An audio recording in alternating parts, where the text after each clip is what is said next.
खालिस्तान का झंडा नहीं लगा सकते, ये हम बर्दाश्त नहीं करेंगे। झंडा लगाना आप निशान साहब लगाए, निशान साहब मैं अपने हाथों से आपको दूंगा। हिमाचल पंजाब बॉर्डर पे इन बाइक्स वालों को खालिस्तान के झंडे लगाने के लिए आगे देते हैं। ये इसको फिर एक हिंदू और सिख का मुद्दा बनाते हैं। सरकारें इनसे डरती हैं, चाहे हमारे प्रदेश की सरकार हो या फिर पंजाब सरकार हो। हमने इंदिरा गांधी को नहीं छोड़ा, हमने उसको नहीं छोड़ा, तो अमन सूद क्या चीज़ है? उसको तो आज नहीं तो 6 महीने बाद हम उसकी गर्दन काट के ले आएंगे। और अमन सिंह सूद तो कतई नहीं अपने साथ गन साथ में लेके इस टाइम अच्छा, हमारे हिंदू और सिख जो है वो सनातन की दो बहुत मजबूत टहनियां हैं। भिंडरावाला द खालिस्तान टेररिस्ट, देखो रफली राउंड 5 या धमकियां आई हैं। मुझे 2000 का तो नॉट पता है, तो मैंने अराउंड 2000 के ऊपर तो वीडियो रिकॉर्डिंग मतलब की जो कॉल रिकॉर्डिंग।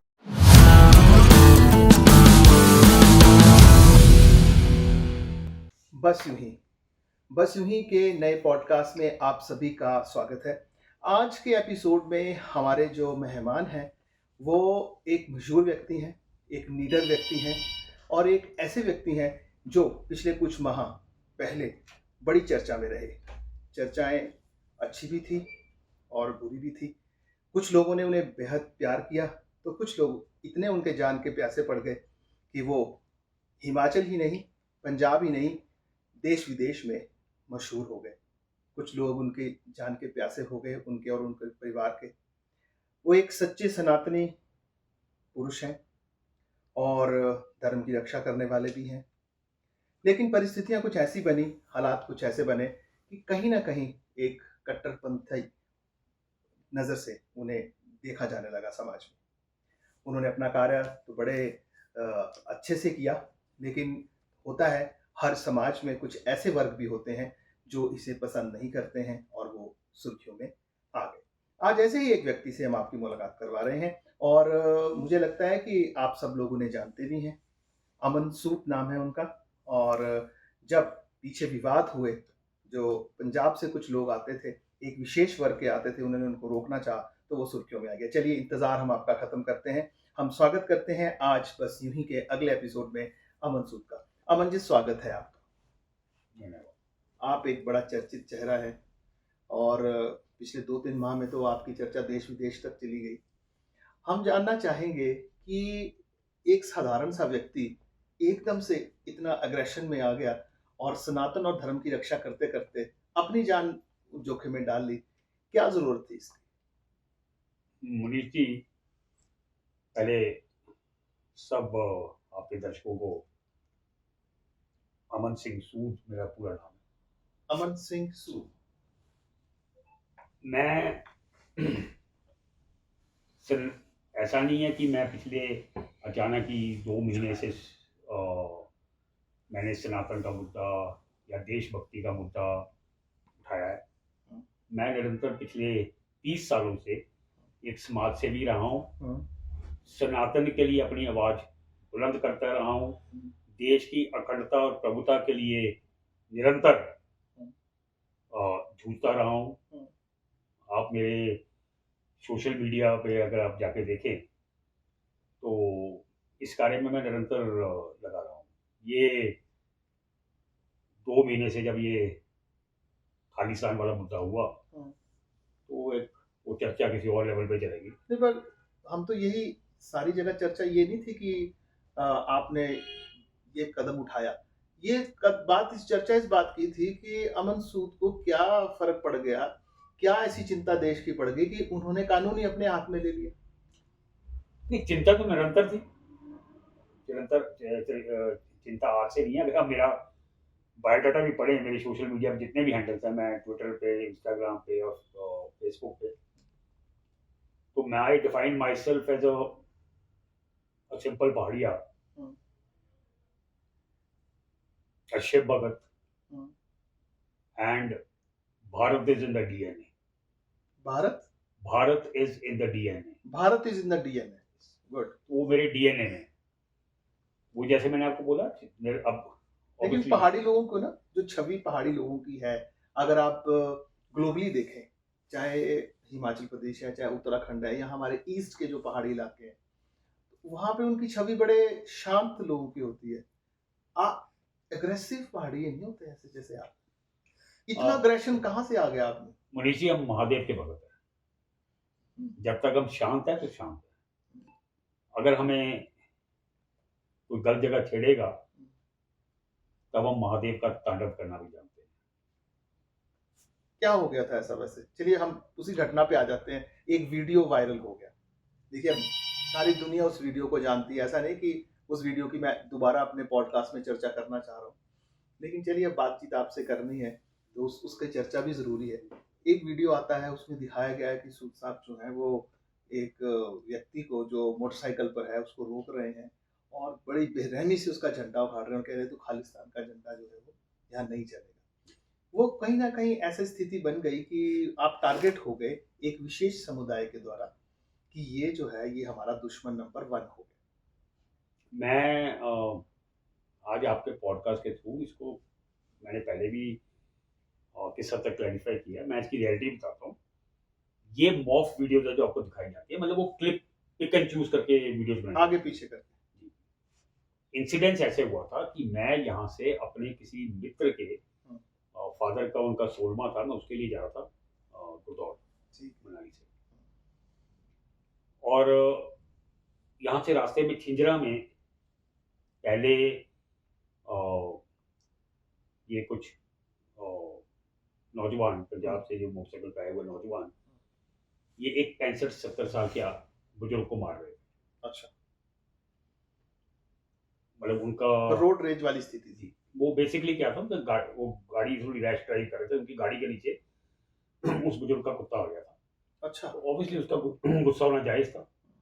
उसके गुस्से होने पे इन्होंने उस बुजुर्ग के साथ हाथापाई करनी शुरू कर दी और अपनी गाड़ी को बीच सड़क में लगा के अपने जो आते हुए साथियों को, ताकि वो रोके, मॉब इकट्ठा करके स्थिति को और ख़राब करने की कोशिश में थे। मैं वहाँ पहुँचा, मैंने उन युवकों को डांट के उनके सामने ही पुलिस फोर्स को फ़ोन करके उनको बुलाने के लिए कॉल किया और किस तरीके से उस स्थिति को संभाल के गाड़ी साइड करवा के मैं वहाँ से निकल गया। न मिलता है पुलिस आके उनको सिचुएशन को संभाले। मैं जब वहाँ से अभी 3-4 किलोमीटर आगे गया था तो वहाँ पर फिर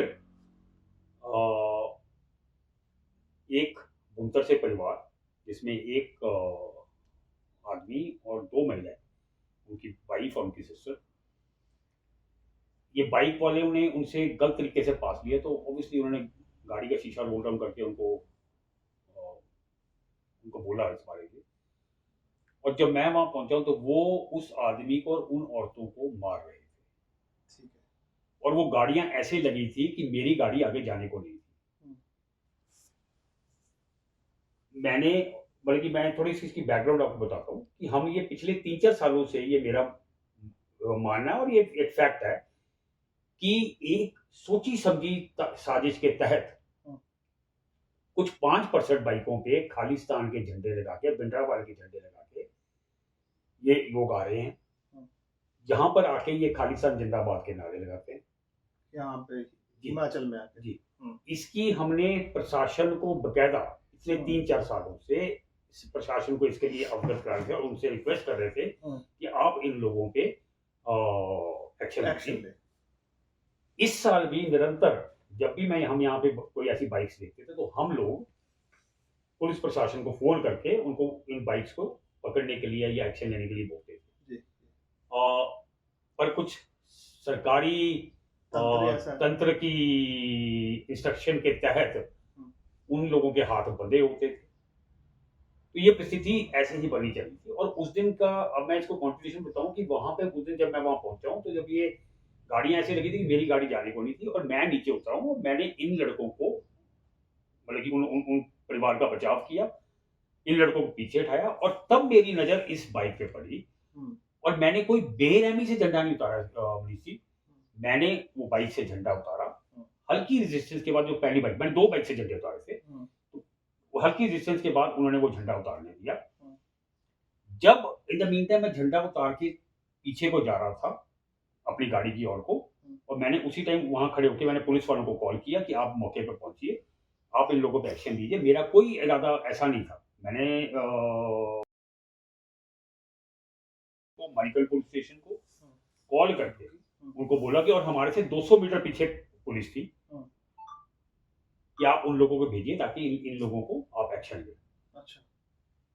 इन द मीन टाइम वहां पे 5-7 बाइक्स और आई। उनमें से कुछ 8-10 युवक थोड़े अग्रेसिव हुए। उन्होंने मेरे से झंडा खींचने की कोशिश की। वो वीडियो आता होगा। जी, वो उन्होंने मेरे से झंडा खींचने की कोशिश की, जिसको मैंने रेजिस्ट किया। और उन युवकों के बीच में 2 युवकों के पास तलवार थी। हाँ, तलवार भी दिखाई दी। मेरा तो वैसे भी मानना है कि किसी को तलवार अलाउड नहीं होनी चाहिए, पर किसी भी कारणों से सरकारों ने ये समझाया कि निहंग सिखों को तलवार अलाउड है, वो निहंग भी नहीं थे। और उन युवकों ने तलवार निकाल के हम पे अटैक करने की कोशिश की। वो तो हम निडर थे, हमने उनके हाथों से तलवार खींची और उसको फेंका पिछली साइड को, ताकि वो उसका इस्तेमाल ना कर सके। उन युवकों ने, जो उनके हाथ में डंडे थे, उससे औरतों पे वार किया। और उन औरतों को बचाने के लिए मेरा ड्राइवर रमेश, वो उनको बचाने के लिए आगे गया और उसके सिर पे उस डंडे का वार हुआ। उसके 5 टांके सिर पे लगे। अच्छा, ये तो आया नहीं कहीं खबरों में? नहीं आया नहीं, ये लाइव वीडियो में है। जो मैंने लाइव किया, मैंने भी उसमें दूसरे मोबाइल से अपनी वो पूरा लाइव दिखाया। और बकायदा उस समय महादेव की कृपा से जब ये सारे इंसिडेंट्स हो रहा था, तो एक पत्रकार बंधु वहाँ ऑलरेडी मौके पे था। और उसने जैसे मेरे को देखा कि मैं इस सिलसिले से इन्वॉल्व हूँ, उसने उसी टाइम इमीडिएटली इसको लाइव करना शुरू कर दिया। अच्छा, उसको रिकॉर्ड करना शुरू कर दिया। अच्छा, लाइव तो क्या, उसने रिकॉर्ड करना शुरू कर दिया, जो उसने बाद में मीडिया पर्सन के साथ शेयर किया। तो ये पूरा रिकॉर्डेड है। ये उसके फोन से भी रिकॉर्डेड है और मेरी वाइफ के फोन से भी रिकॉर्डेड है। अच्छा, वाइफ भी आपके साथ? जी, वो मेरे वाइफ, मेरा ड्राइवर थे। ठीक है। उनके फोन से रिकॉर्डेड था और वो हमने बकायदा पुलिस को हैंड ओवर किए सारी डिटेल्स। उसके बाद एक बाइक और आती है, और जब मैंने दोनों बाइक से झंडे उतारे हैं, तो मैंने उनको ये नसीहत दी है कि आप खालिस्तान का झंडा नहीं लगा सकते, ये हम बर्दाश्त नहीं करेंगे। आपने झंडा लगाना, आप निशान साहब लगाइए। निशान साहब मैं अपने हाथों से आपको दूंगा। निशान साहब हमारी शान की बात है। आपने तस्वीर लगानी है तो आप भिंडरा वाले की तस्वीर नहीं लगाएंगे, आप गुरु गोविंद सिंह की तस्वीर लगाइए, आप गुरु नानक देव की तस्वीर लगाइए। हमारे सनातन की शान है। और जब मैंने दूसरी बाइक से झंडा उतारा है, उस टाइम तकरीबन अराउंड 60 से 70 सिख नौजवान वहां खड़े थे। तो उन लोगों ने, उनमें से वो भी बकायदा ऑन रिकॉर्ड है, वो उसमें दिख रहा है उस वीडियो के अंदर, कि वो सिख नौजवान उन लड़कों को जिन्होंने खालिस्तान के झंडे लगाए थे, उनको वो बकायदा डांट रहे हैं। अच्छा, कि आपको ये सही तो बोल रहे हैं बिल्कुल कि आप निशान साहब लगाइए, इसमें क्या गलत बोल रहे हैं आप लोग? क्यों आप कुछ गिनती के 2-4% लोगों के कारण हम सब सिखों की या पंजाब से आने वाले लोगों की बदनामी होती है? तो मैंने कोई जिंगुइज्म नहीं किया है, एक्टिविज्म नहीं किया है। अगर ये एक्टिविज्म करना होता तो हम यहीं पे उनको रोक सकते थे जब ये रेगुलरली बाइक्स जाती हैं। पर हम पुलिस को इन्फॉर्म करते हो, तो मौके की बात थी और मेरे एकदम आंखों के सामने वाली बात थी, और मैंने वो निकाले और बड़ी एम्बिकेटली निकाले, और वो मैंने लेके बकायदा उसको पुलिस को हैंड ओवर किया। वो मुझे लगता है कि वो इस तरीके से वीडियो को दिखाया गया, जब आप वो लड़के आपसे झंडा छीन रहे थे तो वो वीडियो दिखा दिया। बेसिकली मुनीष जी, ये जो खालिस्तानी एजेंडा वाले लोग हैं, इनकी रोजी रोटी इसी से चलती है। ये ऐसे लोगों को बाइक्स पे इसलिए लगा के बेचते हैं, उनको उत्तेजित करके। और मैंने बकायदा इंटेलिजेंस से भी इंफॉर्मेशन शेयर की है। मैंने अपनी आंखों से 2 साल पहले हिमाचल पंजाब बॉर्डर पे कुछ ऐसी ताकतें जो दमदमी टकसाल या जो भिंडरा वाले की या खालिस्तान की प्रोत्साहन में कार्य करते हैं, वो लोग बकायदा टेंट लगा के इन बाइक्स वालों को खालिस्तान के झंडे लगाने के लिए आगे देते हैं, उनको उत्साहित करते हैं, उनको उत्तेजित करते हैं, ताकि ऐसी कॉन्फ्रंटेशन वाली स्थिति पैदा हो जैसे मेरे साथ पैदा हुई। इसको वो अपने, और जैसे पंजाब में इन्होंने फिर बॉर्डर्स के ऊपर या बाकी मार्च करने की कोशिश, या हिमाचल में झंडे लगा के आने की धमकियां देने की कोशिश, या यहाँ के हिमाचल की गाड़ियां और बसों पे नुकसान पथराव करने की कोशिश, ये ऐसी हरकतें करते करके ये लाइमलाइट में आते हैं।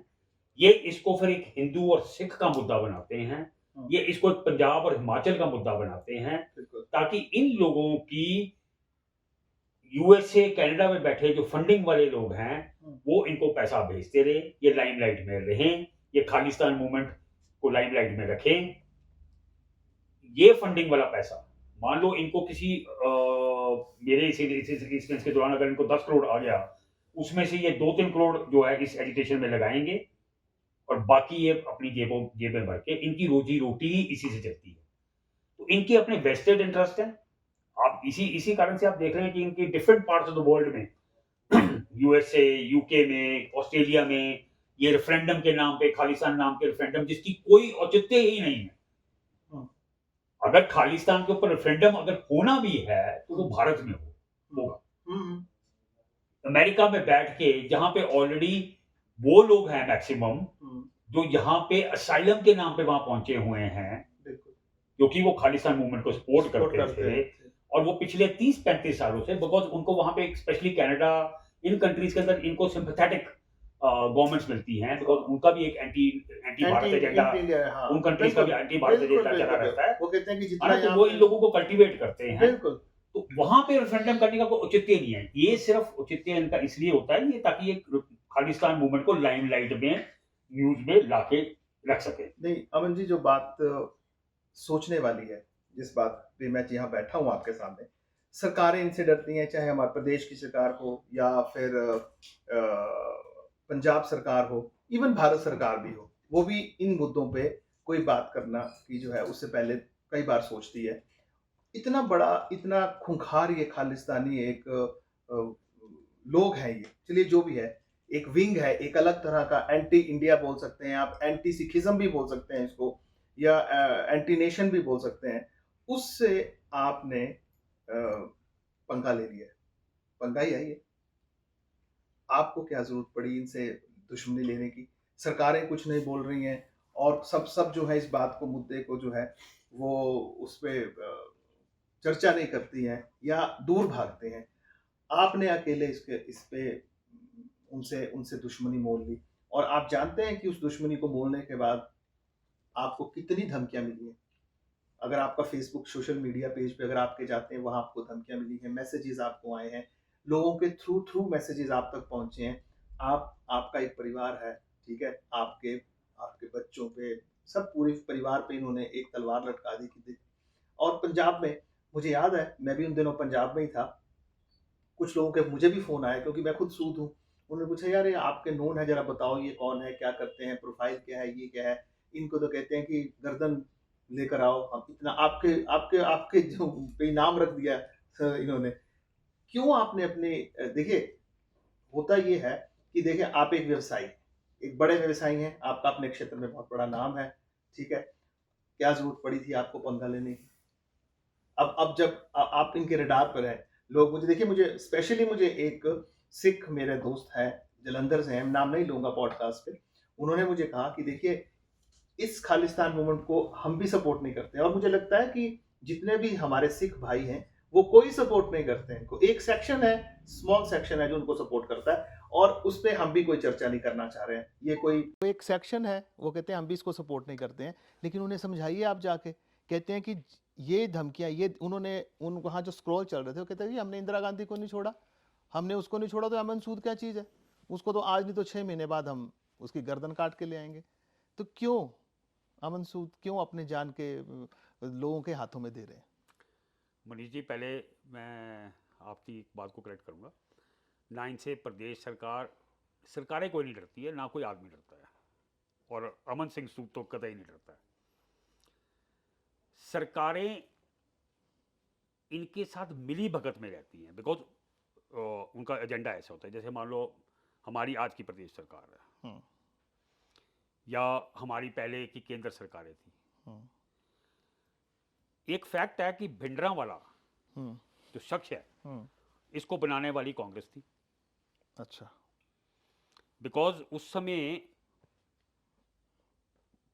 पंजाब के अंदर पैंथिक फोर्सेस जो हैं उनका दबदबा होता था। जब तो उनकी सरकार होती थी तो वो तो बड़ी शांति से सरकार चलाते थे। जब भी कांग्रेस की सरकार आती थी तो वो ये फोर्सेस सिखिज्म को लेके, पंजाब सूबे को लेके किसी ना किसी मुद्दे पे धरनों पे बैठ के कांग्रेस सरकारों के नाक में दम देती थी। तो इंदिरा गांधी और ज्ञानी जैल सिंह की एक अपनी प्लानिंग के तहत उन्होंने ये भिंडरा वाला शख्स जो उस समय एक प्रीचर हुआ करते थे, बिल्कुल, और उनको इसमें एक पोटेंशियल वो दिखा कि ये इन इन इन अकाली फोर्सेस को काउंटर कर सकते हैं, इन पैंथिक आइडियाज को काउंटर कर सकते हैं। तो उन्होंने उसको कल्टीवेट किया। कल्टीवेट करके उसको पैसा भी दिया, उसको हथियार भी दिए, और जब भिंडरा वाला, बिकॉज अगर आप अपने लिए सांप पालते हैं तो जब वो बड़ा होके तो आपको काटेगा ही डसता काटेगा। भी है। तो जब भिंडरा वाला इनकी पकड़ से बाहर होने लगा और इन्हीं को आंखें दिखाने लगा, तो इन्हीं लोगों ने भिंडरा वाले को मार दिया, and he was declared as the enemy of the nation. और आज वही विडंबना है, मैं मनीषी एक डिबेट में था, लाइव डिबेट में, तो वहां पे कांग्रेस का स्पोक्समैन इनको संत बोल के संबोधित कर रहा था। तो मेरे को अपने मन में मैं सोच के इतना अचंभित हुआ कि आज they have come the full circle back again.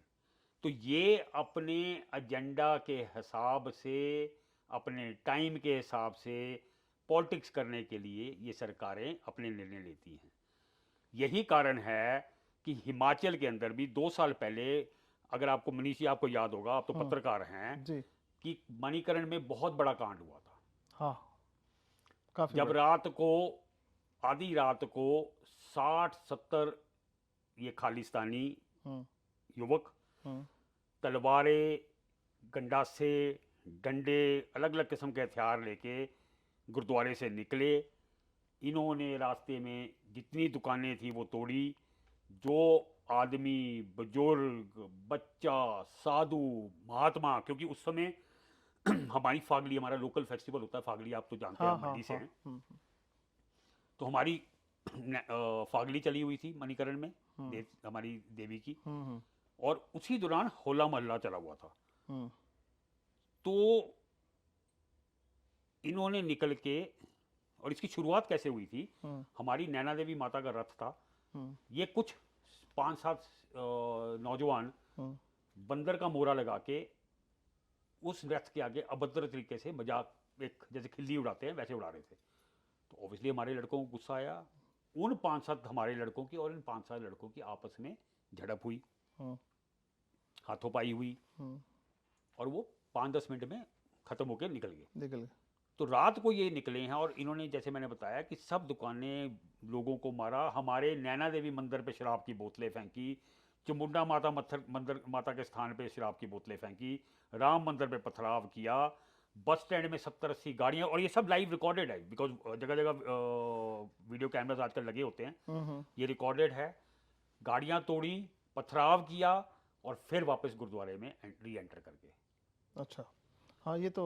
और उस समय भी हमारी प्रदेश सरकार की नाकामयाबी थी कि इनके ऊपर कोई एक्शन नहीं हुआ। उल्टे हमारे लड़कों के ऊपर, जैसे अभी मेरे ऊपर एफआईआर हुई हैं, हमारे लड़कों के ऊपर एफआईआर हुई थी। खैर, हमारे आंदोलन की धमकी के कारण वो सरकारों ने उन एफआईआर पे इतना एक्शन नहीं लिया, because I personally called up very senior police officer who was a close friend of mine, और मैंने उनको बोला कि मैं नाम नहीं लूंगा उनका, कि because when he came for the inquiry, वो मेरे साथ बैठ के डिस्कशन हुई थी, और मैंने उनको बोला था कि आप जाइए, आप गुरुद्वारे में कैमराज लगे हुए हैं, आप वहाँ से वीडियो रिकॉर्डिंग लीजिए, आपको सब पता लगेगा कि रात को किसने गेट खोले, हथियार कहाँ से आए, और इनको री एंटर किसने करने दिया।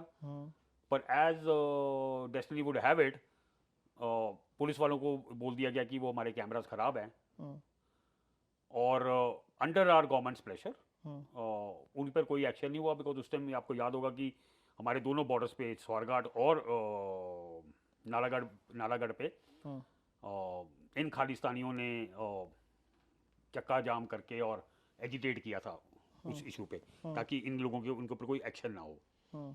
बिकॉज इनिशियली तो एक एफआईआर लॉन्च हुई थी अननोन पीपल लोगों के उस पर, तो उस समय भी कोई एक्शन नहीं लिया गया उन्हीं हरकतों के कारण, क्योंकि इनके ऊपर एक्शन लिया, इन लोगों के हौसले और बुलंद होते गए और आज परिस्थिति ये पहुंच गई है कि हमारी वैली में रोज के 8 से 10 झगड़े उस होला मोहल्ला के दौरान, और ये जब भी ये युवक इकट्ठे निकलते हैं 8 से 10 झगड़े डेली की हैपनिंग है।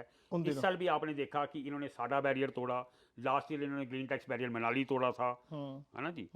और एजेंडा कैसे चलता है, जब इन्होंने साडा बैरियर तोड़ा तो रील बना के ये डाली गई कि यहाँ पे सिर्फ पंजाब की गाड़ियों से टैक्स वसूला जा रहा है, वो डाला। जबकि सच्चाई ये है कि और जितनी भी नॉन हिमाचली गाड़ियां, बिकॉज हिमाचल की गाड़ियां यहाँ पे ऑलरेडी अपना टैक्स पे करती हैं, वो रोड टैक्स पे करती हैं, वो ग्रीन सेस पे करती हैं, इसलिए वो एग्जम्प्टेड होती हैं। और बाकी बाहर की हर प्रदेश की, चाहे वो यूपी की गाड़ी हो चाहे वो एमपी की गाड़ी हो, सबसे पैसा लिया जाता है। पर एजेंडा, जैसे मेरे केस में कट एंड पेस्ट करके ये शो करने की कोशिश की गई थी कि मैंने खालिस्तानी झंडा नहीं, मैंने निशान साहब उतारा है। और इनकी रील्स के अंदर इन्होंने कैसे मेरे के अगेंस्ट लोगों को भड़काया कि वहां पे ये शो किया गया कि मैंने निशान साहब का इनादर किया है। हाँ। और एक और जगह का इंसिडेंस लेके जहां पे उन्होंने वो भिंडरावाला का झंडा लगा के पैरों में डाला था, वो तो मेरे साथ क्लिप कर दिया गया कि मैंने निशान साहब लेके उसको पैरों में फेंक के उसको रोंदा है, ताकि हिंदू सिख लड़ाई जी उसको एक हिंदू सिख मुद्दा बनाया जाए, मेरे अगेंस्ट एक ये एजेंडा चलाया जाए कि मैंने सिक्खी का नादर किया है। हाँ, जबकि मैंने उस टाइम जब झंडे उतारे तब भी और उसके बाद भी अपनी जितनी न्यूज़ बाइट्स हुई हैं, मेरी जितने इंटरव्यूज़ हुए हैं, मैंने सब में हर रैंडमली बोल रहा हूँ, मतलब हर उसमें इंटरव्यू में इसी बात को दोहराया है और ये मेरे सच्चे मन का विश्वास है। सिख तो है ही हिंदू वैसे जी, सिख सनातन की हमारे हिंदू और सिख जो है वो सनातन की दो बहुत मजबूत टहनियां हैं, है ना जी। खालिस्तान के साथ साथ ही एक major law and order problem Himachal में बन गया हुआ है, बिल्कुल, है ना जी। मैंने जैसे आपको बोला साडा बैरियर तोड़ा, ऊना में इन्होंने हमारे पुलिस के होमगार्ड को मारा, पर हमारी सरकार की विडंबना देखिए कि ना वो होमगार्ड को जिसको मारा गया उसके उन लोगों को उसी टाइम, वरना उसी टाइम उनको अरेस्ट कर दिया जाना चाहिए था, ताकि एक मैसेज बहुत क्लियर जाता कि आप हिमाचल में आके देश की अखंडता के साथ, देश की प्रभुता के साथ, यहाँ की शांति के साथ आप खिलवाड़ नहीं कर सकते हैं। साडा बैरियर तोड़ा, वहाँ पे बाकायदा कैमरास लगे हुए हैं। अब ये देखिए कि मनीष जी, वो लोग साडा बैरियर तोड़ के मणिकरण जाके 1 दिन या 2 दिन जो भी उन्होंने वहाँ पे अपने रहना था वो किया, वो वापस भी चले गए, लेकिन कोई एक्शन नहीं और हमारी पुलिस ने उनके जाने के बाद 2 दिन के बाद वीडियो रिकॉर्डिंग्स निकाल के गाड़ियों नंबरों के ऊपर एफआईआर दर्ज कर दी और उसके ऊपर कोई एक्शन नहीं हुआ। जो सरकार उस समय एक्शन नहीं ले सकी तो उनसे ये उम्मीद नहीं की जा सकती है कि वो बाइक नंबर से उन लोगों को वहां से उठा के अरेस्ट करके इसी बात पर मैं आ रहा हूँ। जो सरकार, मैं अपनी बात को कंप्लीट कर लूं, ठीक है। जब मजबूत सरकारें होती हैं, जैसे इस टाइम केंद्र में जो इस टाइम सेंट्रल गवर्नमेंट है, 2020 की बेकायदा गैजेटेड नोटिफिकेशन है मनीष जी, जिसके अंदर Bhindranwala the Khalistan terrorist clearly mention किया गया है। अच्छा, तो he is been declared as a terrorist by the central government. It's a gazetted notification of 2020. Okay. अभी अमित शाह जी ने, जब ये मेरा वाला इंसिडेंस हुआ है, बिकॉज वो रेजोनेट हुआ हिमाचल असेंबली में भी और पार्लियामेंट में भी, हाँ। तो अमित शाह जी ने बहुत क्लियर बयान दिया कि कुछ लोगों को आज की तारीख में भिंडरावाला बनने का शौक है, तो जिनको भिंडरावाला बनने का शौक है उनको हम डिब्रूगढ़ जेल में आज वो बैठ के पाठ कर रहे हैं। तो मैसेज बहुत क्लियर था। तो ये सरकारों के ऊपर होता है, अगर आपके अंदर पॉलिटिकल विल है तो आप बहुत क्लियर मैसेज इन देश की अखंडता के विरुद्ध काम करने वाली ताकतों को दे सकते हैं। नहीं तो सरकारें कमजोर नहीं है, वो डरती नहीं है। हाँ, पॉलिटिकल विल होनी चाहिए। हाँ, और आपका एजेंडा जो नहीं, तो उसी सरकार पे मैं बात कर रहा हूँ।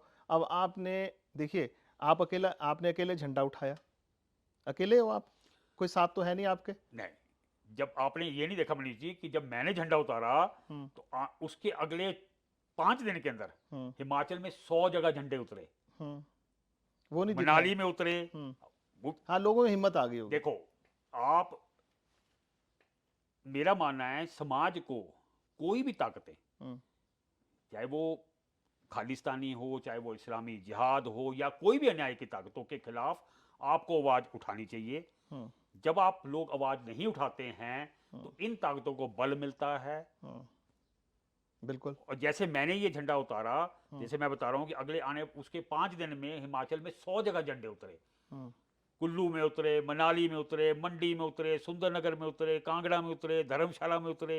हम्म, तो एक लहर सी दौड़ पड़ी। हम्म, और मनीष जी, आपने धमकियों की बात की, हम्म, तो मेरे को रफली अराउंड 5,000 धमकियां आई हैं मनीष जी। मुझे 2000 का तो नॉट जी, पता है, तो मैंने मैंने आपकी अराउंड देखी। 2,000 से ऊपर तो वीडियो रिकॉर्डिंग, बल्कि जो कॉल रिकॉर्डिंग्स, अच्छा। वो मैंने बकायदा पुलिस को हैंड ओवर की हैं। अच्छा। और उसके अलावा सोशल मीडिया पे मेरे को, अपने इंस्टाग्राम पे, मेरे फेसबुक पे, जो तो जनरल सोशल मीडिया पे, उसकी तो गिनती ही नहीं है। गिनती नहीं। तो मेरे मैसेंजर्स पे, मेरे इंस्टाग्राम मैसेंजर्स पे, या बाकी और माध्यम से मेरे को जो धमकियां आई हैं, उन सबको मिला के उसकी गिनती 5,000 है। डर नहीं लगता? रती भर भी नहीं। सोते कैसे हैं आप? बहुत चैन की नींद सोता हूँ मनीष जी। इतनी, जिस आदमी को 5000 धमकियां मिल रही हैं और ऐसे लोगों से मिल रही हैं जो वाकई में ही बिल्कुल फनेटिक्स हैं और कुछ भी कर सकते हैं, उनके लिए किसी को मारना बड़ी बात नहीं है अमन जी। वो, और आपको सुरक्षा, कोई सुरक्षा प्रदान की गई है सरकार द्वारा आपको? किसी ने सुरक्षा नहीं दी ना आपको? मेरे को पहले 5-7 दिन लगी थी, उसके बाद I have my private security Manish ji. मैं अपने साथ गन साथ में लेके चलता हूँ। इस टाइम क्या रखा है? पिस्टल मेरे पास दिखाएं जरा,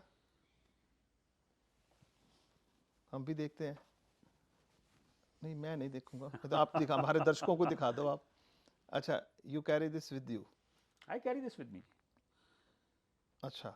आई कैरी दिस विद मी। मेरे साथ बकायदा, यस, आपने देखिए, पर्सनल सिक्योरिटी रखी है आपने? पर्सनल सिक्योरिटी है मेरी Manish ji, visible and invisible. देखिए, आदमी को, मैं निडर हूँ, मैं बेखौफ हूँ, हम्म, निर्भय हूँ, निरंतर हूँ। निर्भीक हो। तो वो है। बट यस, भगवान भी बोलते हैं कि अपनी प्रिकॉशंस आपको लेनी पड़ती हैं। So I am ready for all the consequences which come in. मैंने ये बाय चॉइस किया है।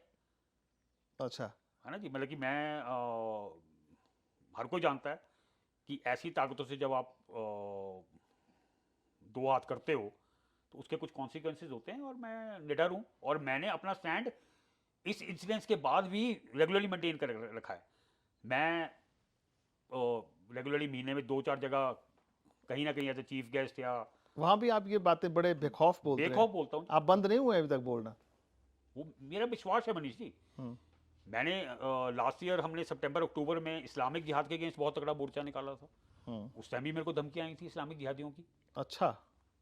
आपके एक बड़े अच्छे कुछ मित्र हैं, उन्होंने मुझे कहा, जब मैंने उनसे आपके बारे में चर्चा की, तो उन्होंने मुझे एक बात बोली कि देखिए, बेशक इनको 5000 धमकियां आई हैं, लेकिन एक बहुत बड़ा वर्ग आज ऐसा है जो अमन सिंह सूद को सपोर्ट भी कर रहा है। मैं आपको वही बात बता रहा था मनीष जी, कि अगर मेरे को 5,000 धमकियां आई हैं तो मेरे को कम से कम 50,000 सपोर्ट की कॉल्स आई हैं। हाँ, ये विश्वास जो आप में दिखता है। मेरे को 550 से ऊपर ऑर्गेनाइजेशंस, जो नेशनलिस्ट, सनातनी, जिसमें सिख ऑर्गेनाइजेशंस भी हैं, न्यंग जत्थेबंदियां भी हैं, अच्छा। उन्होंने अपनी मुझे सपोर्ट प्लेज की है। And they are all on my SOS calls. अच्छा। They are all on my SOS calls. अच्छा, वो आप एक बात, मेरे को, मैं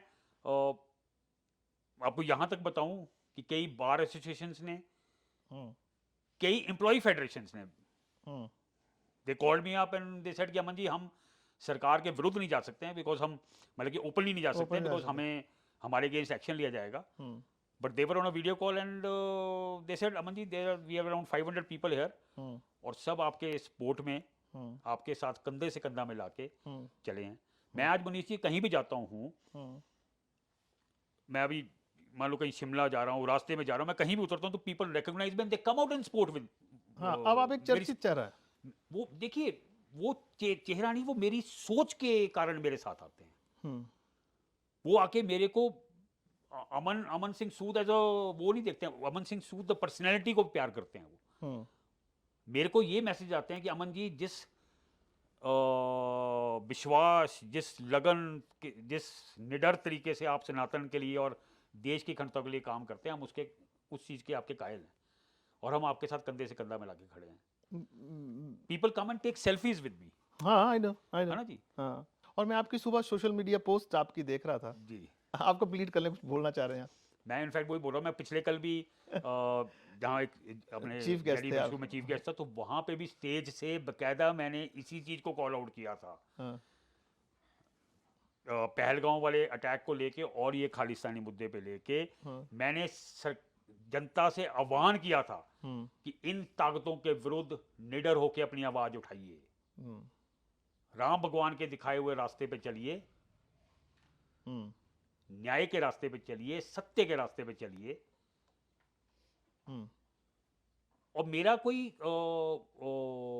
इवन जैसे आज मेरे, और मैंने काफ़ी चैनल्स मनीष जी अपने सिख नौजवानों से, अपने मुस्लिम भाइयों से ओपन रखे हैं। मैं आज अगर आपको मैं इसके बाद पॉडकास्ट को मैं दिखाऊंगा, मेरे सुबह की आप मतलब कि मैं I talk to people on recorded messages Instagram पे, अगर वो कोई लिखते हैं तो either I write to them. और तो आज भी एक सुबह एक मुस्लिम नौजवान की, हम्म, जो बाई चांस ही स्टेज इन पंजाब, हम्म, और उनका वो आया क्योंकि मैंने जब 4-5 दिन पहले पुलवामा के ऊपर एक लाइव किया था, हम्म, तो उनका वो आया कि अमन जी आप पहले आप सरदारों के पीछे पड़े थे, हम्म, मतलब कि, और अब आप मुस्लिम्स के मुस्लिम पीछे पड़ गए हैं। हाँ, तो मैंने उनको जवाब में अपनी रिकॉर्डिंग में मैंने बोला, उनका जो नाम लेके रियाज, और मैं उनको ऐसे ही करता हूँ कि रियाज छोटे भाई, मैं सरदारों के विरुद्ध नहीं, मैं खालिस्तानियों के विरुद्ध हूँ। बिल्कुल, सिख मेरे भाई हैं, मेरे बहुत सारे, अब मनीष जी मेरे सबसे क्लोज फ्रेंड जो है वो सरदार हैं, बिल्कुल होंगे ही, हमारे भी हैं, है ना जी? मेरे अपने कुल्लू में भी सबसे क्लोज फ्रेंड सरदार सरदार ही हैं। है ना जी? तो मेरी सिखों से दुश्मनी नहीं, मेरी खालिस्तानियों से दुश्मनी है। हम्म, मेरी मुसलमानों से दुश्मनी नहीं, पर मेरी जिहादियों से दुश्मनी है। बिल्कुल, जैसे पहलगांव में धर्म के आधार पर आप लोगों को चिन्हित करके मार रहे हैं, बिल्कुल, मेरी उनसे दुश्मनी है। और मैंने उसको बोला कि अगर आप मुसलमानों को, अगर उनको बनना है तो वो बने अब्दुल कलाम जैसे, हम्म, वो बने अब्दुल हमीद जैसे, हम्म, वो बने जनरल सैयद हुसनैन जैसे, हम्म, वो बने ब्रिगेडियर उस्मान जैसे, बिल्कुल, है ना जी, हरीफ मोहम्मद खान जैसे, हम्म। या और भी ऐसे बुद्धिजीवी आज जो आज हैं। भी है, देखिए जो गवर्नर हैं बिहार के हमारे, नहीं, मैं वही बोल रहा हूँ, हरीफ मोहम्मद खान, उन्हीं का नाम लिया बिल्कुल मैंने, बिल्कुल है ना जी? बिल्कुल, तो उनके जैसे बनिए, वो हमारे आदर के पात्र हैं। बिल्कुल है। और उसने मेरे को बाद में हाथ जोड़ के जय श्री राम लिख के भेजा है देखिए जो एवरेज इंडियन है ना, जी। मुझे ये पता है, चाहे वो सनातनी है, चाहे जो भी है, जो हिंदुस्तानी है, इस बात को क्लियर होना चाहिए। बात आज भी ये बात देखिए, पहलगाम इंसिडेंट के बाद बात हो रही है, जो एवरेज इंडियन है, जो सही, जो बुद्धिजीवी भारतीय है, वो मुस्लिम्स के अगेंस्ट नहीं है, एक तो नहीं कतई है, भी नहीं है। नहीं, ये गलत बात है। देखिए उन्होंने, मैंने उसको, मैं अपनी रिकॉर्डिंग आपको मैं शायद इस पॉडकास्ट में भी सुना दूंगा आपको। मैं उसको बोल रहा हूँ इसी बात के लिए कि आज की डेट में प्रॉब्लम ये है, और मैंने उनको इम्प्लोर किया है कि आपके जैसे यूथ को, बिकॉज वंस ही आफ्टर मेरी बात के बाद उन्होंने मेरे को बोला कि अमन जी आपकी सोच को नमन है, और उसने एक सिख मतलब कि एक मुसलमान ने मेरे को जय श्री राम बोल के लास्ट बिल्कुल, में अपने संबोधन को एंड किया उसने, बिल्कुल, एंड उसने लिखा कि ह्यूज रिस्पेक्ट फॉर यू, बिल्कुल, जो आपकी सोच है।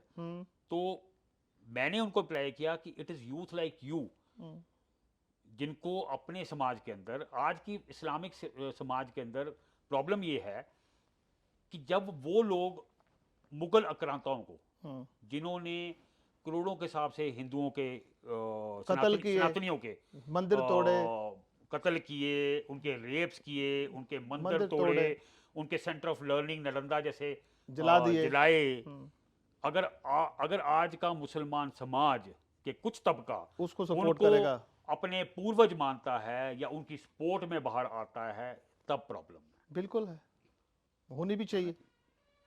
मैंने उनको बोला कि आप लोगों को उनसे उतनी ही नफरत होनी चाहिए, बिल्कुल, क्योंकि देखिए यहाँ पे Islam is not a religion of this land. बिल्कुल, यहाँ हिंदुस्तान के अंदर, भारत के अंदर जितने भी मुसलमान हैं वो सब कन्वर्टेड है। जो बल के जोर पे, तलवार के जोर पे, डर के मारे कन्वर्ट हुए हैं। तो वो तो उनके नमूना देखिए, वो उनके फर्स्ट विक्टिम्स हैं।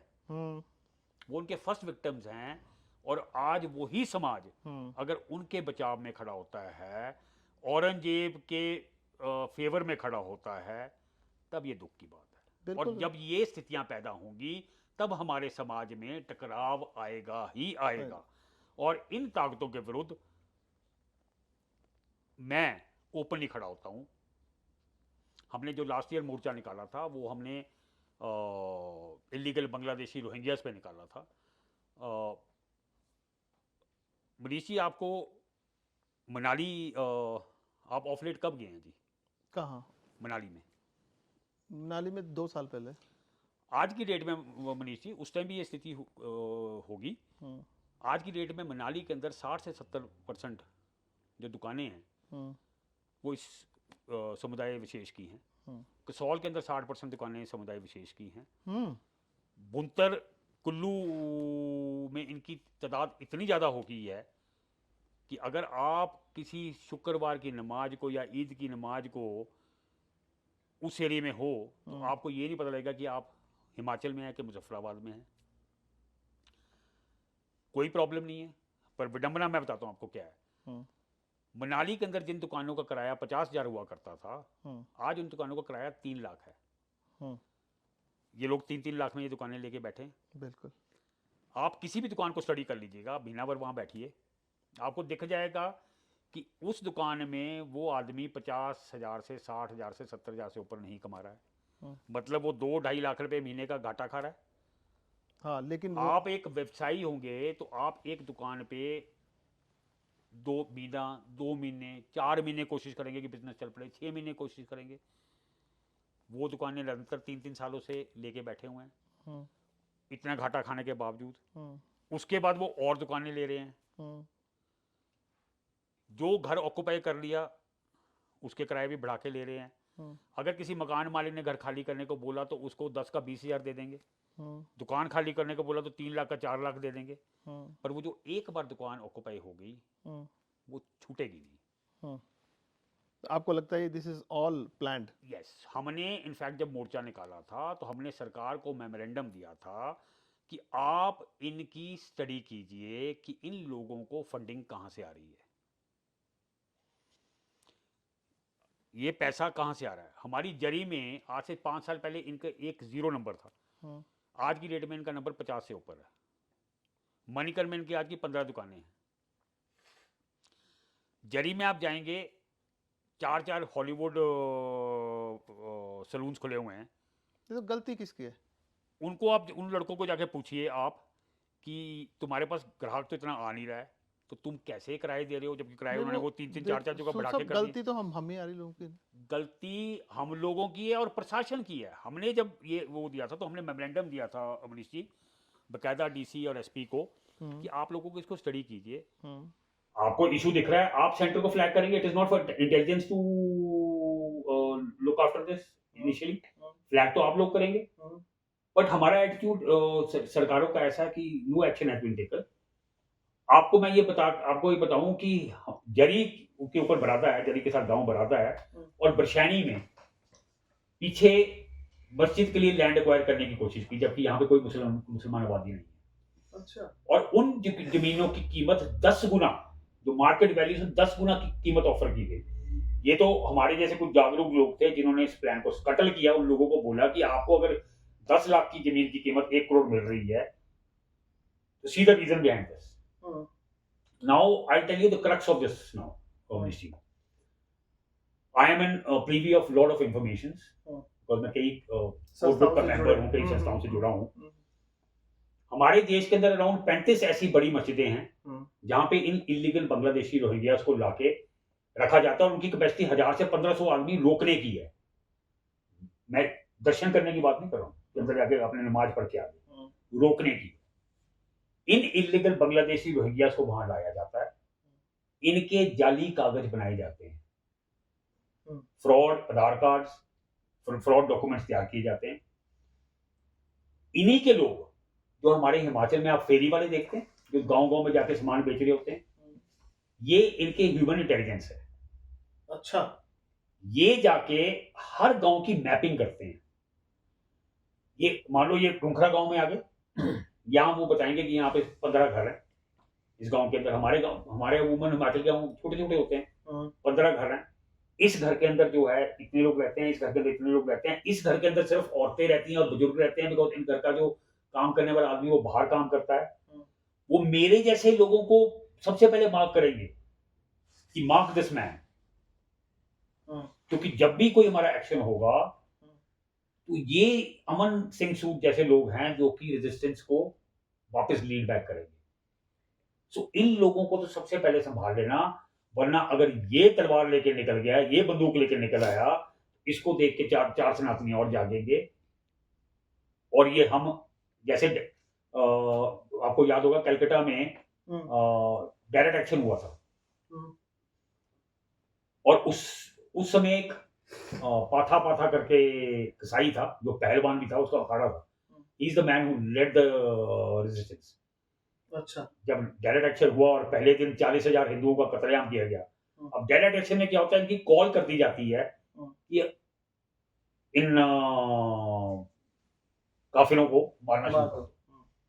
पहले दिन 40,000 हिंदुओं का कत्ल हुआ एक रात के अंदर, उनके सिर अलग कर दिए गए। अगले दिन 1 लाख कुछ का फिगर आया। हमारे वहां का समाज उस टाइम गांधी नेहरू से वो करता रहा कि नहीं, उनको वो करता रहा कि आप हमें बचाइए। अच्छा। सरकार जैसे आज की नपुंसक सरकार है, वो उन्होंने कोई एक्शन नहीं लिया। सो पाथा वो the man who led the rebellion. उसने अपने 200 अखाड़े के अपने पहलवान इकट्ठे किए, वो कसाई था, और जो भी हथियार उनके हाथ में था वो लेके ही स्टार्टेड फाइट बैक। उन्होंने मुसलमानों को काटना शुरू कर दिया। अच्छा, that is the time Gandhi came in and he said पाथा को कि आप अपने हथियार डाल दो।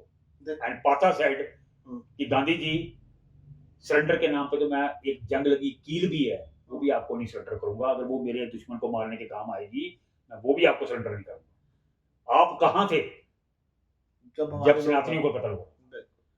तो ये मेरे जैसे लोगों को मार्क करेंगे कि ये दूसरा पाथा बनेगा, तो इसको तो पहले संभाल लेना। तो this is the kind of planning. ये सारी मैपिंग बकायदा उन मस्जिदों में, ये जो मैं यहाँ पे लोकल मस्जिदें एस्टेब्लिश करने की कोशिश की थी, ये इनके फर्स्ट नर्व सेंटर्स होते हैं जहाँ पे ये इन्फॉर्मेशन जाके पास करते हैं।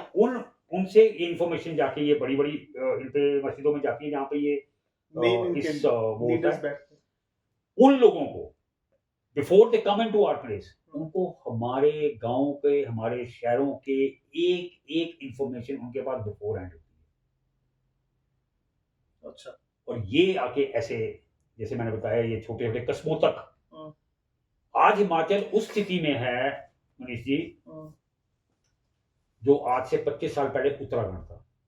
आज से 25 साल पहले उत्तराखंड में सिर्फ जो ये समुदाय विशेष की जनसंख्या वो 1.5-2% थी। आज वहां पे उनकी जनसंख्या 25% से ऊपर है। कई कॉन्स्टिट्यूंसीज ऐसी हैं जहां पे उनकी जनसंख्या 40% से ऊपर है। और उन कॉन्स्टिट्यूंसीज में पिछले 20 साल में आज तक कोई भी नॉन मुस्लिम कैंडिडेट नहीं जीता है। यहाँ तक कि देहरादून सीट में अगर आपको याद होगा तो पिछली बार भाजपा को भी एक मुस्लिम कैंडिडेट खड़ा करना पड़ा था। बिल्कुल। तो ये एक डेमोक्रेसी है। सो देयर प्लान इज कि इन इलीगल बांग्लादेशी रोहिंग्यास को यहाँ लाया जाए, और जिस तरीके से ये पॉपुलेशन एक्सप्लोजन अपने समाज के अंदर भी करते हैं, हम लोगों का, हम एक ही शादी करेंगे, हमारे 1 या 2 बच्चे होंगे, ये 4 शादियां करेंगे, इनके उन 4 शादियों से 20, 25, 30 बच्चे होंगे। So by the time and we marry late. बिल्कुल। हम लोगों की अब आदत होगी, हम 20, 25 साल, 27 साल, 28 साल के जाके शादी करेंगे, 30 साल के जाके शादी कर रहे हैं, ये 15 साल की उम्र में शादी करेंगे, 15-18 में। सो 100 साल के अंदर हमारी सिर्फ 3 जनरेशन आएंगी, इनकी 6, 7, 15 साल के हिसाब से 6, 6.5 जनरेशन आएंगी। बिल्कुल। So they are 3 generation in advance from us. वैसे ही डबल नंबर हो गया। हम करेंगे 1 या 2 बच्चे, ये करेंगे 25 से एक वाइफ से करेंगे 5, 7, 10, 12, 4 से तो ये नंबर्स कहाँ जाएंगे? तो दिस इज द प्लान कि अपने नंबर्स बढ़ाना है, बिकॉज दे नो भारत एक डेमोक्रेसी है। जिस तरीके से आज मैंने आपको देहरादून की स्थिति बताई है, हिंदुस्तान के अंदर आज की डेट में 100 से ऊपर कॉन्स्टिट्यूंसीज ऐसी हैं कि जहां पे ये डायरेक्टली इन्फ्लुएंस करते हैं। So their game plan is very well thought out, very well thought out. और अगर हमने इन चीजों के खिलाफ एक्शन नहीं लिया, इसलिए हमने इलीगल बांग्लादेशी लैंग्वेज के खिलाफ किया था। आज की डेट में इनकी पॉपुलेशन 15 करोड़ से ऊपर है। बिल्कुल 20 15 से 20 करोड़ इलीगल बांग्लादेशी रोहिंग्यास हैं। सरकारी आंकड़ा इनको कम बताता है बिल्कुल ना जी, but actual number is this. Hmm. So आप 15 से 20 करोड़ इलीगल बांग्लादेशी अगर इनके सबके कागज बन गए और ये वोटर बन गए, उनको आप counting with the real population, तो आज हम उस स्थिति में हैं कि आने वाले 10-15 साल में legally by democracy there be ruling us. और जिसकी सरकार हुई उसी की पुलिस होती है, उसी का प्रजातंत्र होता है। हाँ, तो ये जो पहलगाम वाला इंसिडेंट हुआ है 2-4 दिन पहले, ये भी कहीं ना कहीं इससे सबसे जुड़ा हुआ है जो अखबारों में आ रहा है, या अलग है इससे? पुलिस जी, क्योंकि मैंने ये देखा, जो अगर आप पॉलिटिकल देखो, अगर आप पॉलिटिकल लोगों के बयान सुनो, एक सरकारों के बयान सुनो, देखो कुछ लोग तो बड़े खुल के कह रहे हैं कि चुन चुन के हिंदुओं को मारा और गोली मारी गई। लेकिन अब एक एजेंडा और स्टार्ट हो गया है, वो कह रहे हैं जी ये हिंदू और मुस्लिम की बात जो है ये तो भाजपा की नीति है, भाजपा की है कि वो उस हिंदू की बात कर रहा है। जो बाकी है, कांग्रेस पार्टी है या अन्य पार्टी है, वो तो इस बात को कर ही नहीं रही है। उनका तो कोई लीडर बोल नहीं रहा कि चुन चुन के मारा, धर्म के आधार पे मारा। बिल्कुल, ये पूछ के मारा कि आप हिंदू हैं या मुसलमान हैं। बिल्कुल। अगर किसी हिंदू ने ये भी बोल दिया कि मैं मुसलमान हूं, तो उसको कलमा पढ़ने के लिए बोला गया। कलमा पढ़ने के बाद भी उनकी कपड़े उतार के वेरीफाई किया गया, पतलून ने उतारी। बिल्कुल, तो ये वेरीफाइड फैक्ट है। अमन जी, जो पहलगाम वाली घटना हुई है 3-4 दिन पहले, तो इस पे जिस तरह की प्रतिक्रिया आ रही है, आप एक सच्चे सनातनी हिंदू हैं, ठीक है, और बड़ी निडरता से, निर्भीकता से आप अपनी आवाज उठाते रहे हैं सनातन के प्रति। वहां तो बात बिल्कुल ही सनातन पर आ गई है, हिंदू धर्म पर आ गई है, हिंदू पर बात आ गई है। और आपको लगता होगा इसमें भी हमारे जो भारतवर्ष के जो राजनेता है विशेष तौर पर, वो डिवाइडेड है।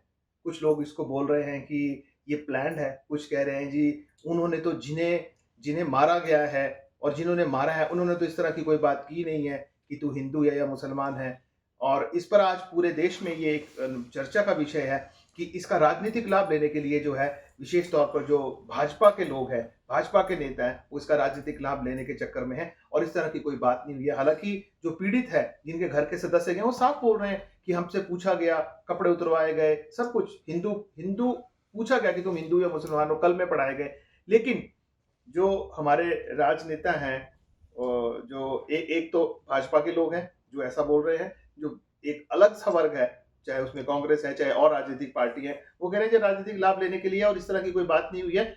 और वो भी जब प्रेस वार्ताएं कर रहे हैं या प्रेस के बीच में इस बात को बोल रहे हैं, वो कहीं इस शब्द को नहीं बोल रहे हैं जी एक धर्म विशेष के पे ये अत्याचार। मनीष जी, जब भी क्वेश्चन करते तो आप बोलते हैं आप कट्टर सनातनी हैं, कट्टर हिंदू हैं। मैं सबसे पहले कट्टर देशभक्त और हर सनातनी कट्टर देशभक्त है। अगर भगवा हमारा ज्ञान है तो तिरंगा हमारी शान है। आपने बात की पहलगाम की, तो वो 110% मनीष जी, वो एक नफरत भरा कृत्य था, एक धर्म विशेष के प्रति नफरत भरा कृत्य था। और धर्म विशेष भी नहीं बोलूंगा मैं, गैर मुसलमान धर्म के लिए नफरत भरा कृत्य था। बिल्कुल, जैसे इस बार पुलवामा में चुन चुन के हिंदू मारे गए, वैसे ही छत्तीस सिंहपुर में, अगर आपको याद होगा, 35 सिख सनातनी ऐसे ही चुन चुन के मारे गए थे। बिल्कुल, जम्मू कश्मीर में। इस्लाम की बेसिक प्रॉब्लम ही मनीष जी ये है कि एक एक्सपेंसिव रिलीजन है, ये मोनोलिथिक रिलीजन है कि जो अपने अलावा किसी और धर्म को नहीं मानता है। नहीं। हमारे एक सनातन धर्म है और एक है ब्राह्मिक रिलीजन, जो बोलते हैं हमारे अलावा कोई नहीं। अगर आप इस्लाम को ले लीजिए, आप क्रिश्चियनिटी को ले लीजिए, तो वो बोलते हैं कि हमारे अलावा और कोई नहीं। हमारा सनातन एक ऐसा धर्म है, हम हर धर्म की इज्जत करते हैं। हम बोलते हैं कि भगवान को पाने के अलग-अलग रास्ते हैं। आप किसी भी रास्ते को अख्तियार कर लो, आपको मालूम होगा कि हमारे सनातन धर्म के अंदर भी 32 पंथ हैं। आप भगवान को पाने के लिए चाहे शिव की आराधना कर लो, जो घोर तपस्या है। आप हनुमान की आराधना कर लो, जो ब्रह्मचार्य पे बेस्ड है। आप कृष्ण भगवान की आराधना कर लो, जो कि गीत, संगीत, भजन के ऊपर बेस्ड है। आप शैवाइट भी हो सकते हैं, आप विष्णुइट भी हो सकते हैं, आप किन्नर भी हो सकते हैं, वो भी एक पंथ है। आपको जानकर हैरानी होगी कि हमारे में एक पंथ है जो कि नास्तिक है। मतलब अगर आप किसी भी भगवान को नहीं मानते हैं, तब भी आपको एक पंथ के तौर पे रिकॉग्निशन दी जाती है कि आप सिर्फ अपनी कर्म पे, अपने कर्म के आधार पे भी आप भगवान को पा सकते हैं। तो हम तो एक इतना ब्रॉडली एक्सेप्टेबल रिलीजन है। यही कारण है कि हमने जूस को भी, पारसियों को भी, हर धर्म को अपने यहाँ पे स्थान दिया, उनको पनपने का स्थान दिया। जब आपको पता होगा पारसी भी हिंदुस्तान में आए तो उन्होंने डिमांड, गुजरात का राजा था, उससे डिमांड की कि हमारी जहाँ ये होली फायर होती है तो हमारी कंडीशन ये है, हम ये इसके 50 किलोमीटर के आर घेरे में कोई भी गैर पारसी नहीं रह सकता है। तो उनकी वो डिमांड भी मानी थी। तो हम एक ऐसा रिलीजन है। जहाँ तक पुलवामा की बात की, ये एक 100% घृणा का ही कृत्य था, जिसके अंदर धर्म के आधार पे चुनकर लोगों को मारा गया, उनसे कलमा पढ़ा के वेरीफाई किया गया, उसके बाद बकायदा कपड़े उतार के भी वेरीफाई किया गया और उनको चुन चुन के मारा गया। तो और जहां तक मैं अभी आप पुलवामा को एक बार 4-5 दिन हो गए हैं। हमारे, आपने बोला कि भाजपा इसको, ये बोला जा रहा है कि भाजपा इसको जो है इसको एक हिंदू मुसलमान का मुद्दा बनाने की कोशिश कर रही है। ये एक सच्चाई है।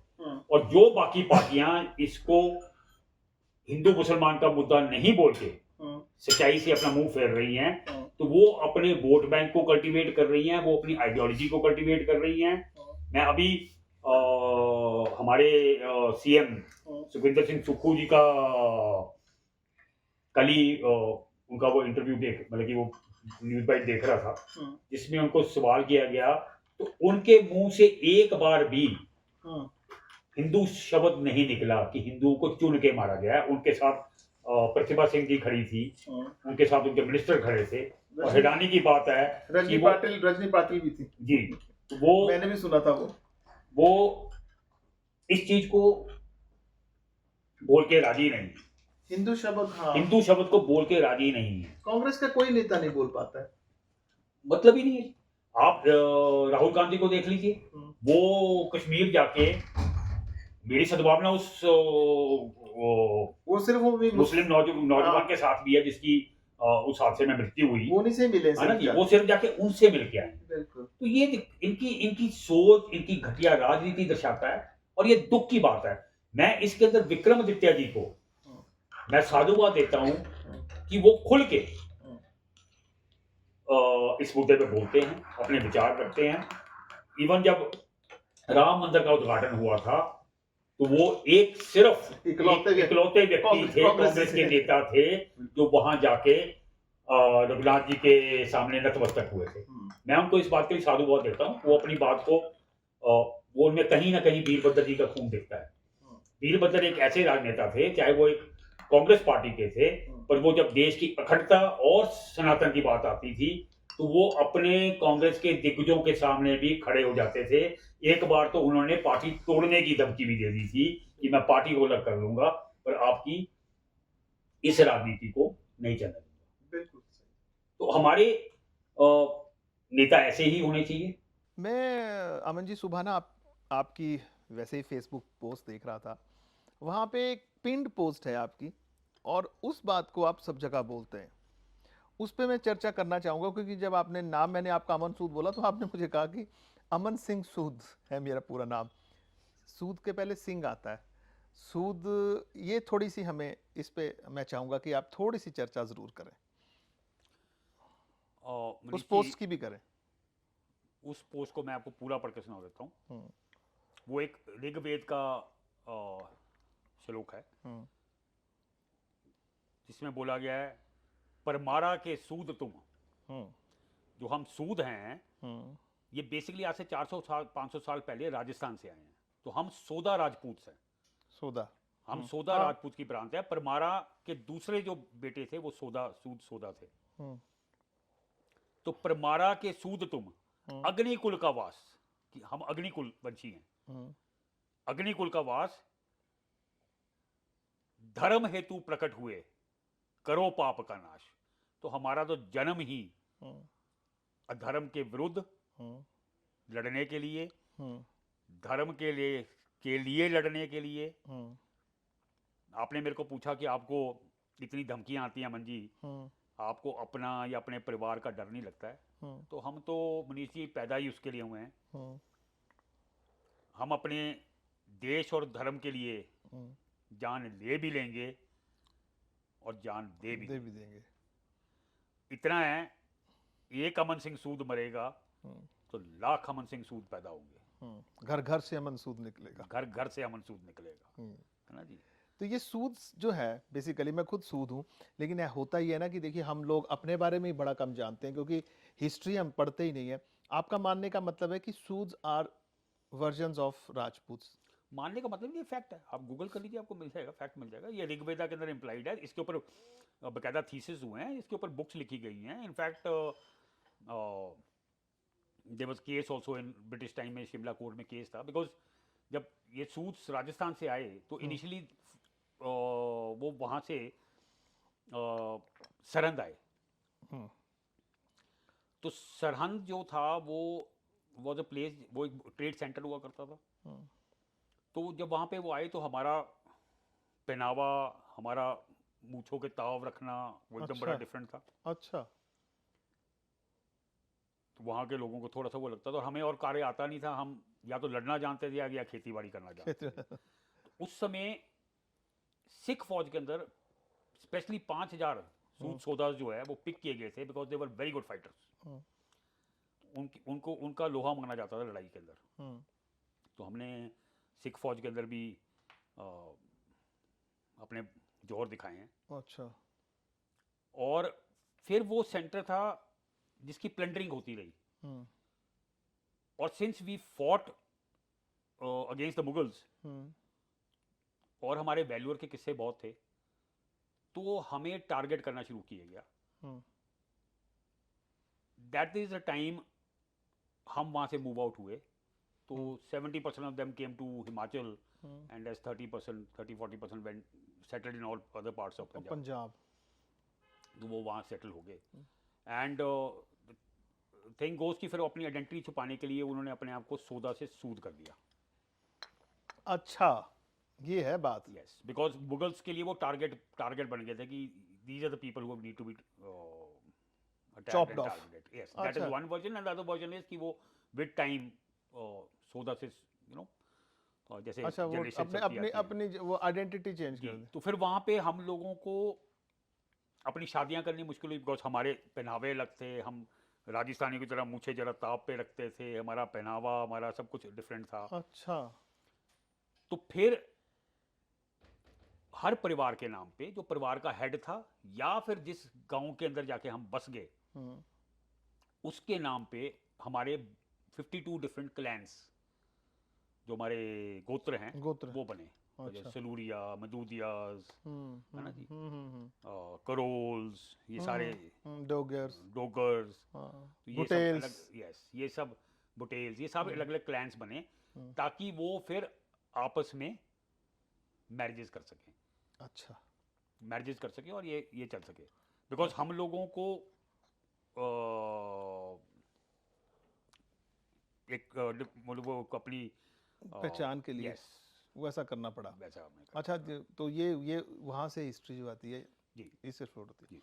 सो साहब, ये भी बताइए, जैसे हम मैं जैसे आपसे कल हम वैसे ही गपशप लगा रहे थे जब, तो मैंने आपके सुना था, मुझे ऐसा याद है, कांटेक्ट में तो आप खालिस्तानियों के भी हैं। हमारे मैं बता दूं, हमारे जितने मोबाइल फ़ोन्स हैं, हाँ मेरा कवर अभी टूट गया और रिपेयर के लिए गया है। हाँ। हमारे अपने जितने, मेरे बेटों के भी हमारे मोबाइल फ़ोन्स पे सोदा क्लैन के इंसिग्नियाज, बकायदा हम चांदी के इंसिग्नियाज बैक में कैरी करते हैं सारे। अच्छा है। वो इस पे भी देखिए, अब आप इतना काम करते हैं, सनातन पर काम कर रहे हैं, सब कुछ देशभक्त हैं आप, थोड़े अपनी कम्युनिटी पर भी करिए, ताकि उनको बताइए कि आप कौन हैं। देखिए हम अपने, मुझे लग रहा है कि रूट से बाहर हो गए हैं लोग, ये उस नहीं, पे भी काम करने की जरूरत है। इसके ऊपर मनीष जी पहले से ही बहुत और लोग काम कर रहे हैं। इसीलिए मैंने बोला कि कई हमारे जो सूद हमारे इंसेस्टर्स ने उन पे इस पे बुक्स लिखी, बिकॉज उन्होंने प्रॉपर शोध किया। हम्म ये प्रॉपर शोध किया गया, इसके ऊपर बुक्स लिखी गई, पूरा ऋग्वेदा से लेके सब पूरा स्टडी करके पूरा शोध किया गया। एंड इनफैक्ट इसका हमारी एक बॉडी जो जाके वो राजपूत सभा से जाके मिलके उन्होंने अपने वो पूरे डॉक्यूमेंट्स सबमिट भी किए थे, but somehow it fizzled out because हमारे कुछ लोगों के अपने अहंकार बीच में आ गए। तो उन्होंने बोला कि आप एक नेशनल बॉडी के थ्रू अपनी, we accept your demands, your thesis and everything, but आप एक नेशनल बॉडी के थ्रू उसको पुटअप कीजिए। एंड वो हमारे लोगों के बीच में अहंकार बीच में आ गया कि बिल्कुल। हमें क्या ज़रूरत है। लेकिन अब देखो, जब अगर आप सूद की तरफ, अगर हिमाचल में अगर आप सूदों की तरफ देखो, तो उनकी आइडेंटिटी सिर्फ दो तरीके से है। इधर people take them as a high profile people, very rich people, या बिजनेस कम्युनिटी में उसको गिन लेते हैं, या हाई या लिटरेट लोग गिन लेते हैं। ये जो हमारी असली जो आइडेंटिटी है वो कहीं छुप गई है बीच में। There lot of people like me, ऐसा बात नहीं है, अच्छा। बहुत शेयर है मेरे जैसे। चलिए थोड़ा आगे बढ़ते हैं। जैसे आप, बेशक आप खालिस्तानियों के खिलाफ बहुत ज़्यादा बोलते हैं, लेकिन कई खालिस्तानी आपके साथ जुड़े भी हैं सोशल मीडिया पे, मैंने उनसे क्या बातचीत होती है? मनीष जी, मैंने अपने चैनल से, मेरे को धमकियाँ आने लगी मेरे अपने इंस्टाग्राम हैंडल्स और उस पर भी, बाकी सब पे, तो जिन्होंने तो मेरे को मारने मराने की धमकी दी, तो उनको तो मैंने ब्लॉक करके साइड किया, अच्छा। You know. जिनके फ़ोन कॉल्स पे आने लगी, तो उनको मैंने बोला कि यार अपना सपना अपने तक रखो। अच्छा। ना अमन सिंह सूद इन धमकियों से डरता है, ना और डरेगा। ना डरेगा। पर कुछ नौजवान थे जो थे उस विचारधारा के, मान लो खालिस्तानी विचारधारा के थे, जिन्होंने सेंसिबली मेरे से डिबेट करने की कोशिश की। मैंने उनके साथ अपने चैनल्स ओपन रखे, उनके साथ भी और मुसलमान युवकों के साथ भी। जैसे मैंने अभी पुलवामा का वो अभी जब मैंने लाइव किया, या लास्ट ईयर मैंने आपको बताया कि मैंने जो इलीगल बांग्लादेशी रोहिंग्यास पे मोर्चा निकाला था, उस टाइम भी मेरे को कुछ ऐसे ही धमकी वाले मैसेजेस और मारने बनाने के मैसेज आ रहे थे। मैं अभी आज का भी मॉर्निंग का आपको एक अपने मुसलमान भाई का उसका भी वो कर सकता हूँ, और उसने मेरी उनसे डिबेट हुई बकायदा। पहले उन्होंने मेरे को गालियों से शुरू की। हाँ, मेरे को मैसेज जो आया वो गालियों वाला था। स्पैम में, वो गालियों वाला था कि तुम्हें पहले झंडे से मुश्किल, किसी के झंडे से मुश्किल थी, अब तुम्हें मुसलमानों से मुश्किल है। तो मैंने उसको जवाब में लिखा कि छोटे भाई, ये पहलगाम की, आप पुलवामा बोल गए, पहलगाम वाले सॉरी इंसिडेंट पे। पहलगाम, तो मैंने उसमें लाइव में हाँ हाँ। मतलब कि जो ऐसी इस्लामिक जिहादी ताकतों के विरुद्ध बोला था मैंने। एंड मैंने बोला मैं कि छोटे भाई, मेरे को झंडे से प्रॉब्लम नहीं है, मेरे को खालिस्तानी झंडे से प्रॉब्लम है, मेरे को निशान साहब से प्रॉब्लम नहीं है। निशान साहब मेरे आदर के पात्र हैं, सिख गुरु मेरे आदर के पात्र हैं। मेरे को किसी मुसलमान से प्रॉब्लम नहीं है, मेरे को जिहादियों से प्रॉब्लम है, और मेरे को हर उस हिंदू से भी प्रॉब्लम होगी जो कि देश का दुश्मन होगा। बिल्कुल। तो मेरी प्रॉब्लम उन सब ताकतों से है जो देश के दुश्मन हैं, जो सनातन के दुश्मन हैं, जो भारत के दुश्मन हैं। और मैंने उसको इम्प्लाई किया कि आप मुसलमान बनो तो अब्दुल हमीद जैसे बनो, आप मुसलमान बनो तो ब्रिगेडियर उस्मान जैसे बनो, आप मुसलमान बनो तो अब्दुल कलाम जैसे बनो, आप मुसलमान बनो तो अरीफ मोहम्मद खान जैसे बनो, है ना जी। अभी जो एक बीजेपी के और स्पोक्समैन है पूना वाला, है ना जी, साजिद पूनावाला। साजिद पूना वाला, अगर आपने मुसलमान बनना है, आप उनके जैसे बनो जो सनातनी मुसलमान हैं, बिल्कुल। जो प्रैक्टिसिंग मुसलमान हैं, पर वो सच्चे भारतीय हैं, आप उनके जैसे बनो। तो आप यू नॉट बिलीव दी मनीष जी, मैं आपको अपने फ़ोन पे दिखाता हूँ, ही एंडेड द कन्वर्सेशन, मतलब कि उस दिन की कन्वर्सेशन मेरे से जय श्री राम के साथ। उसने बोला कि अमन जी मैं आपकी सोच को सलाम करता सलाम करता हूं, हूँ। एंड ही रोट जय श्री राम। हम्म, तो मैं अपने चैनल्स इनके साथ भी और खालिस्तान की सोच रखने वाले युवकों से भी रखता हूं, बिकॉज माई आइडिया इज, असल में मनीष जी क्या है, भिंडरावाला 1984 में मर गया, तो आज 2025 हो गई है, we are talking about a time span of 40 years. बिल्कुल। और उस साल के अगर 5-7 साल के नौजवान भी आप ले लो तो 50 साल समझ लीजिए, बिकॉज उनको क्या समझ होती है। उनको भिंडरावाला ऐसे फीड किया गया है कि जैसे वो एक डेमी गॉड है। दुख की बात है, आज बहुत सारे गुरुद्वारे, मैक्सिमम गुरुद्वारों के अंदर धीरे धीरे, और स्पेशली पिछले 4-5 सालों के अंदर भिंडरावाले की तस्वीरें लग गई हैं। लग गई है, कनाडा में तो कहते हैं it's very common. Yes, Canada तो खैर is a Khalistani Khalistani land. Land. मैं तो कनाडा वालों को बोलता हूँ कि वो जब वो बोलते हैं ना जी राज कर, मतलब कि बनेगा खालिस्तान, तो मैं उनको बोलता हूँ कनाडा में बना लो बॉस, भारत में तो कभी नहीं बनेगा।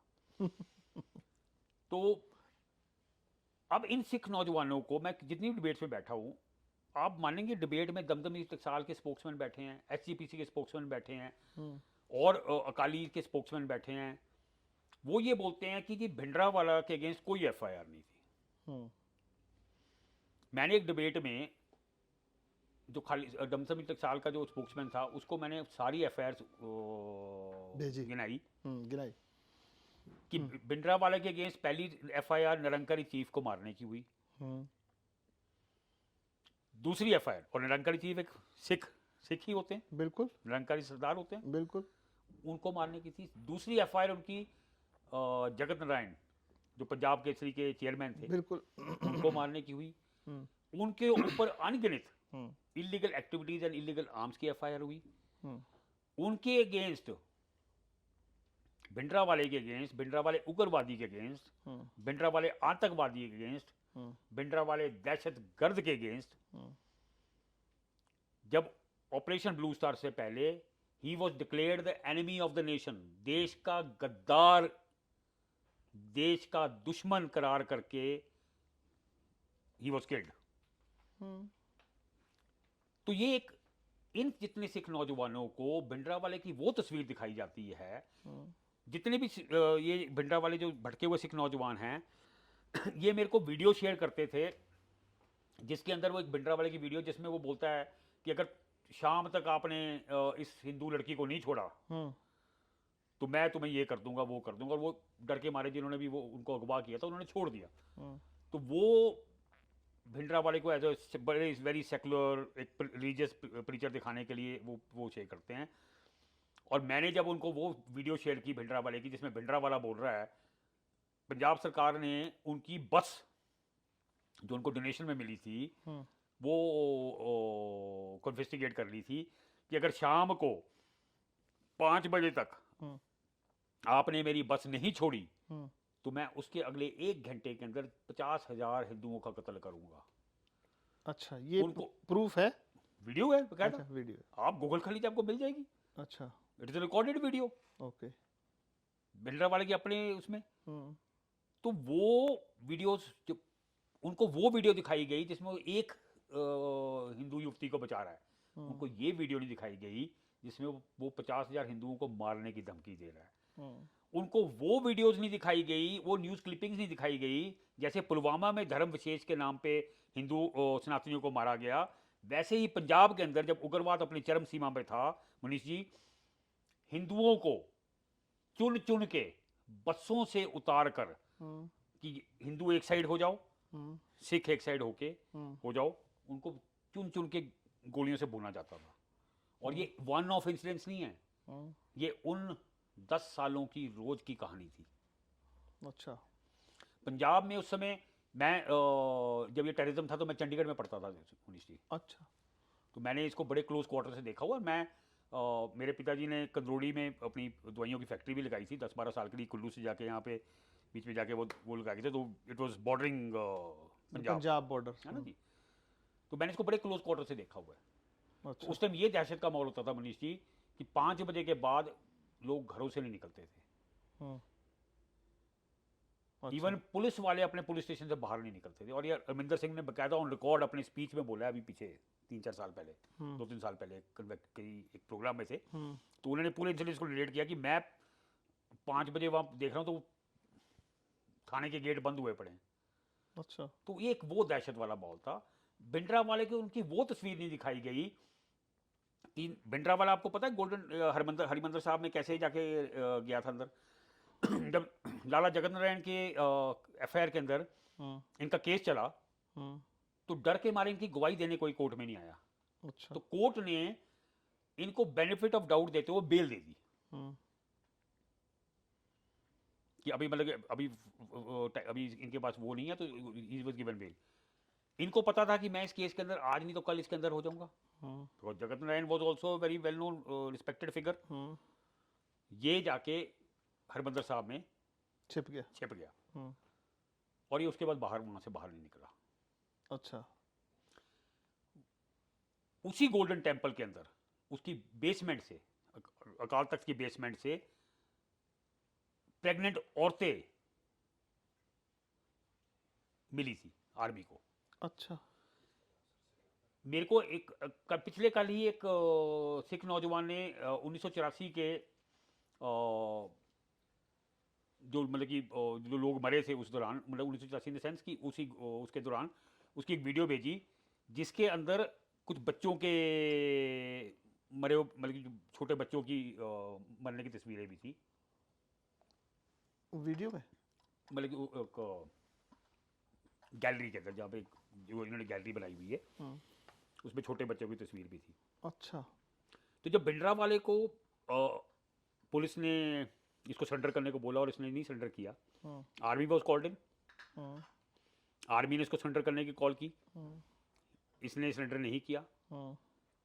तो आर्मी ने इसको अपील की कि जितने अंदर श्रद्धालु हैं, बिकॉज उस टाइम एक जिस दिन ऑपरेशन ब्लू स्टार हुआ तो उस दिन एक कोई समागम या कोई ओकेजन थी जिसके कारण श्रद्धालु काफ़ी थे गोल्डन टेम्पल के अंदर। तो इससे रिक्वेस्ट की कि आप उनको श्रद्धालुओं को बाहर आने दीजिए ताकि उनका कोई कोलेक्टर डैमेज ना हो।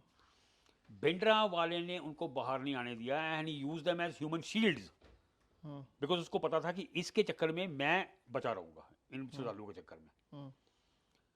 अब उस दौरान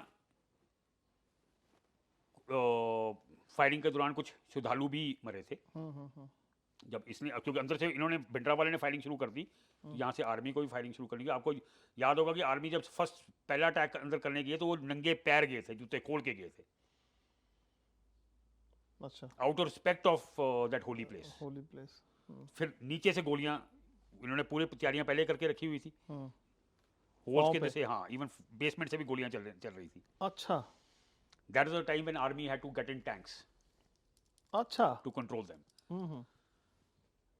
तो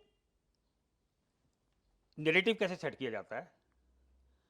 उन बच्चों की मौत का जिम्मेवार आर्मी और भारत सरकार को दर्शाया जाता है। मैंने उस एक नौजवान को बोला कि इसका असली गुनहगार वो भिंडरा वाला है जिसने इतनी अपील्स के बावजूद उन श्रद्धालुओं को बाहर नहीं आने दिया।